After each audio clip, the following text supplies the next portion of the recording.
ओम शांति। आज का स्वमान। मैं संपूर्ण निर्विकारी आत्मा हूँ। विकारों की लिस्ट काम, क्रोध, लोभ, मोह, अहंकार तक खत्म नहीं होती है। बाबा ने उसके आगे के भी सूक्ष्म विकार बताए हुए हैं, जो पैदा तो इन विकारों से ही होते हैं, पर कई बार हम उनको समझ नहीं पाते कि ये भी विकार हैं। आज छठा विकार बाबा ने बताया, आलस्य और अलबेलापन। कभी कभी हमें लगता नहीं है कि ये विकार है। जब हम आज का काम कल पर छोड़ रहे होते हैं, जब हम कह रहे होते हैं कि आज करने का दिल नहीं है, जब हम ज़रूरत से ज़्यादा सो रहे होते हैं, तो अब हमें लग नहीं रहा होता कि ये भी कोई विकार होता है। पर षट रिपु कहा गया है। छठा विकार जो आलस है, ये पांचों विकारों को पैदा करता है। क्योंकि लौकिक दुनिया के भी मुहावरे हैं, फ्रेज है कि सुस्ती 100 पापों का एक पाप है। आलस्य जिंदा इंसान की मौत है। ये लौकिक दुनिया के भी फ्रेज हैं। तो बाबा ने आज हमें इस आलस्य, सुस्ती, अलबेलेपन के बारे में समझाया है कि ये भी कितना नुकसान कर सकते हैं। तो बाबा ने कहा, समझो आप दिनचर्या के कोई कर्म में ऊपर नीचे करते हैं, आलस्य में आते हैं, अलबेलापन करते हैं। भाषा तो रॉयल होती है, आज करने का दिल नहीं है। कभी कहेंगे टाइम नहीं है, कभी कहेंगे फिर देखेंगे, कल करेंगे, परसों करेंगे। ऐसे अगर दिनचर्या के कर्मों में आप जो आज करने योग्य बातें हैं, अभी करने योग्य बातें हैं, उनको आप टालते हो, तो ये है कर्मों को ऊपर नीचे करना, आलस्य, अलबेलेपन में आना। इसको भी बाबा ने कहा ये विकार का अंश है। कर्म में ऊपर नीचे करना, रोज़ निरंतरता से जो कर्म करने चाहिए, रेगुलरिटी से, वो ना करके उनको पोस्टपोन कर देना, ये कर्म ऊपर नीचे करना। आलस, अलबेलेपन में आना तो विकार का अंश है, जिससे बाबा ने कहा इसका प्रभाव आपके पूजनीय बनने पर पड़ता है। वे दिनचर्या के कर्म यहाँ ऊपर नीचे कर रहे हैं, और प्रभाव पूजनीय बनने पर कैसे पड़ेगा? बाबा ने बहुत बढ़िया उदाहरण दिया कि समझो अमृत वेला आप जागृत स्थिति में नहीं बैठते हो, जागृत स्थिति में नहीं बैठते हो, या मजबूरी से बैठते हो, या सुस्ती से बैठते हो। जागृत हो, सुस्त नहीं हो, पर मजबूरी से बैठे हो, दिल नहीं कर रहा है, वो उमंग, वो बाबा का प्यार, वो लाइट माइट की अवस्था खींच नहीं रही है। अगर ऐसी स्थिति में बैठते हो तो बाबा ने कहा आपके पुजारी भी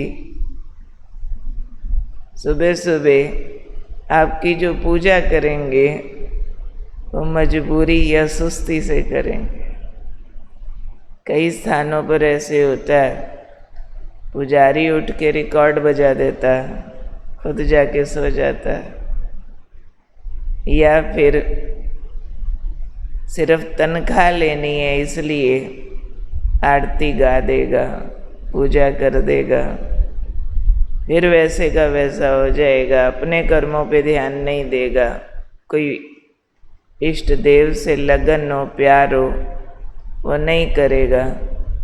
ऐसे ही आप ब्राह्मणों को पता है भाई सुबह उठना चाहिए, चार्ट में लिखना होता है ना, योग में बैठना चाहिए, उठ गए, बैठ गए, अब जागृत स्थिति नहीं है, ऊँग रहे हो, ब्रेन सोया हुआ है, झुटका आ रहा है या नहीं ये भी पता नहीं चल रहा,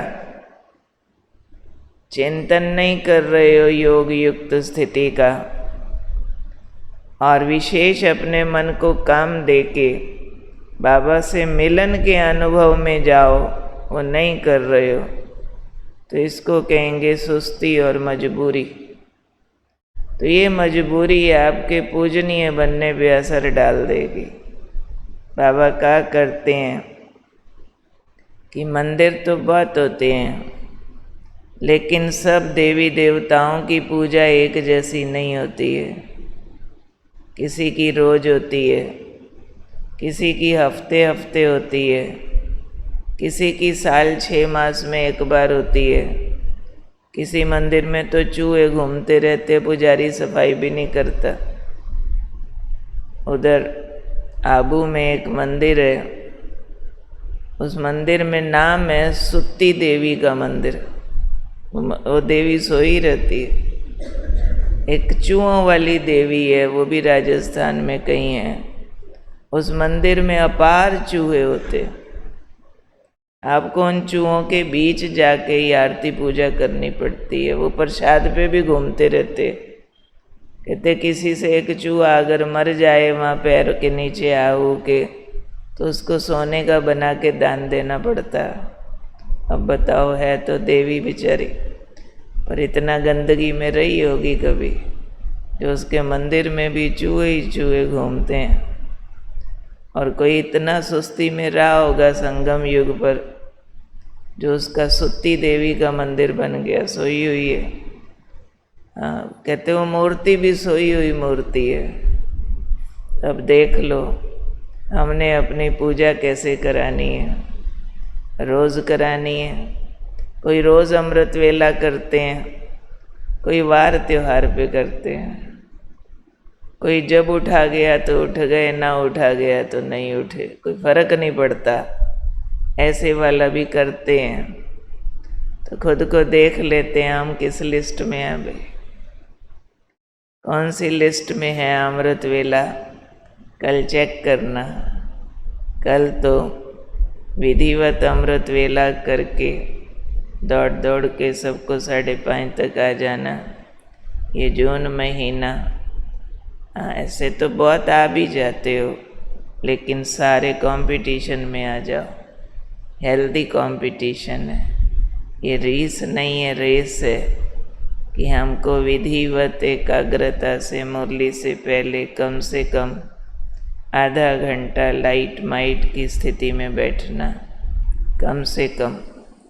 और जब आके बैठो तो आँखें एकदम शेर जैसी खुली होनी चाहिए, अलर्ट चुस्त बैठना चाहिए।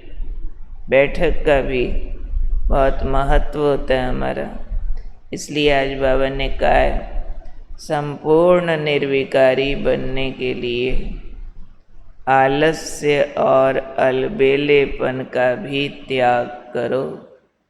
बाकी विकारों का त्याग किया, आलस्य अलबेलापन रह गया, तो इन विकारों की आपस में दोस्ती बड़ी अच्छी है।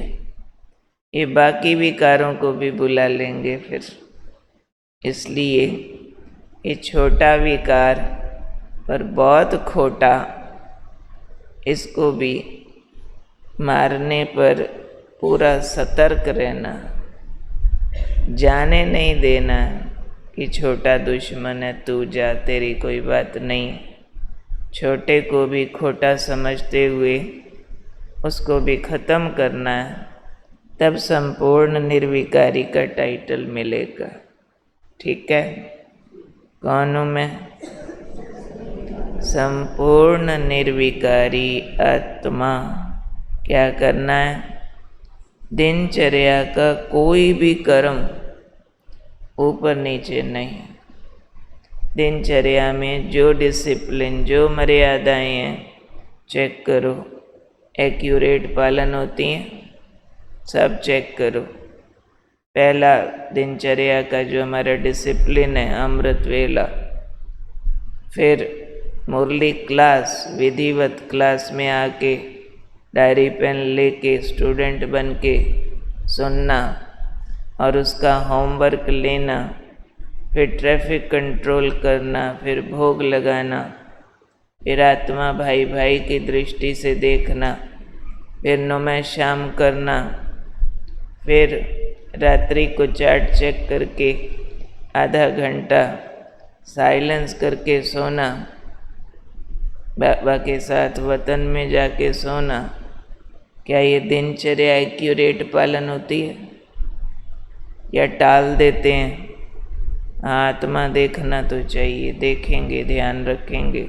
चल आज भोग नहीं लगाते, ट्रैफिक कंट्रोल किया ना किया। कोई कोई तो ट्रैफिक कंट्रोल बज भी रहा होता है और अपना कारोबार और बातें भी कर रहे होते हैं, ध्यान नहीं जाता है।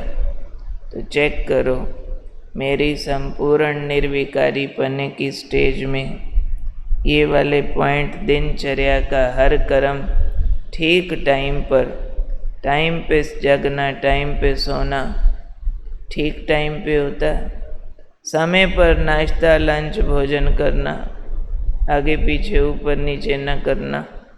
कभी 8 बजे नाश्ता खा रहे, कभी 11 बजे खा रहे, कभी 1 बजे लंच कर रहे हैं, कभी 4 बजे कर रहे हैं। ऐसे तो नहीं करते, ऐसे तो नहीं करते हो। मर्जी आया तो कभी सुबह उठा अमृत वेला, कभी 8 बजे उठ रहे।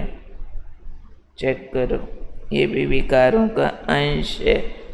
तो दिनचर्या सेट, फिक्स, ऊपर नीचे वाली नहीं होनी चाहिए। विदेश तक वाले को भी पता होना चाहिए हम कितने बजे क्या करते। देवताएं डिसिप्लिन्ड होते हैं, मर्यादित होते हैं। ब्राह्मण तो और ही मर्यादा पुरुषोत्तम होते हैं। तो मैं हूँ संपूर्ण निर्विकारी आत्मा, दिनचर्या के हर कर्म को एक्यूरेट करने वाली, अमृत वेला जागृत होके मिलन मनाने वाली संपूर्ण निर्विकारी आत्मा हूँ।